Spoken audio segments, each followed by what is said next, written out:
Hi, for Liberty and Economics Review and libertyandeconomics.com. I'm Nick Sorrentino. Sorry, I just came in from a run, so I look a little disheveled.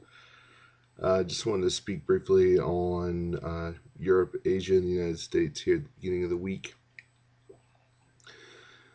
Europe, the markets have basically been slightly higher as of this moment.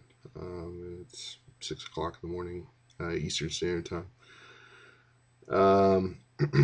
But the euro is continuing to get hammered with no end in sight.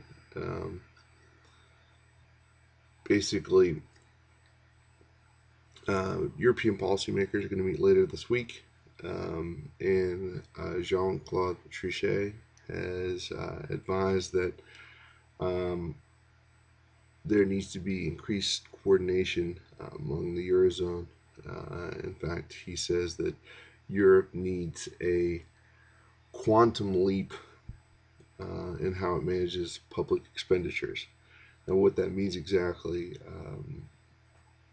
I'll leave that to you to decide. But from what it sounds like to me, um, it sounds like they're saying more centralization in Brussels. So we'll see how that goes. Interestingly, the crisis in Europe is just really kind of a continuation of the crisis. It's been going on since 2008, but it's an intensification. There are fears in Asia that it may spread there, as there are here, of course. But interestingly, some news from Korea. The former Korean finance minister, Kim Chang-yul, um, basically says, interestingly, quote, Korea's state debts are rising as fast as those troubled countries in Europe. It's interesting. Korea had a stimulus plan implemented basically when ours was implemented. Um, and this fellow makes the point that you can't just keep going on and on and on stimulus. Eventually, it runs out. He also says, interestingly, one of the key lessons from my experience is that the government should not intervene in the market too much. Now, this is the former finance minister, of course. Um, he also spoke about the fear in Korea that the European crisis will, essentially jump from Greece to say Portugal and Spain.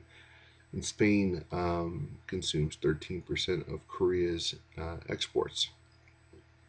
So obviously that would have a big impact on the Korean economy also. Just goes to show in this interlocking, world economy how you know essentially the economic maladies can spread um, like a virus in a preschool. Um, Interestingly, kind of like in the United States, though, in Korea, the president says, however, that private demand is almost pre-crisis levels, and that the quote green light is on for the real economy, finally on for the real economy. Keep cheerleading, because that seems like all the politicians can really do at this point. Meanwhile, the United States markets open in about three hours. We'll see how it goes from here. Again, Europe was barely higher, but at least it wasn't plunging. So, till next time, I'm Nick Sorrentino for Liberty and Economics Review.